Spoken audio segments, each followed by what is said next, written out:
Chama Cha Mashinani, we support a process that brings on board the issues that we have always held to be of importance to the Kenyan people in terms of constitutional review.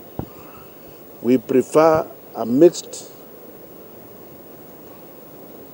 presidential and parliamentary system that is a hybrid, which will ensure that members of parliament, and when I talk of parliament, it's both the National Assembly and the Senate, to be part of the national executive. At the moment, the current national executive in terms of ministers and CSS are not connected in our view with the ground.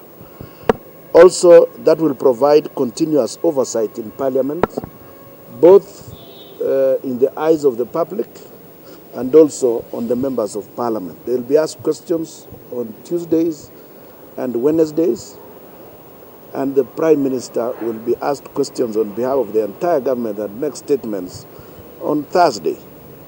And the public will then be able to watch the government closely. We want to call upon all leaders to be able to join hands together in formulating the right policies that will quickly or expeditiously reverse the losses and the damages that the society, the community, and the nation have incurred because of this pandemic.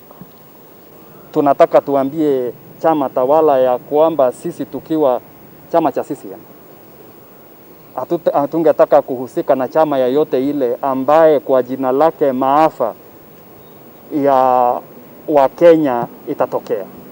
Kwa hivyo sisi tukiwa na huo muungano na wao, tayari tumeshazungumza na wao na tumewaambia ya kwamba wahakikishe ya kwamba chama tawala limeweza kuhakikisha ya kwamba kumesita kuweko na mambo ya vita kama yale ambayo tuliona siku ya Jumapili. Lakini kwa hivi sasa nafikiri hakuna utata yeyote, bado tunaendelea pamoja kwa minajili ya kushikana mikono kutekeleza wajibu ya serikali kwa Wakenya. Hiyo shughuli bado iko vile tulivyoafikiana na hakuna chochote ambacho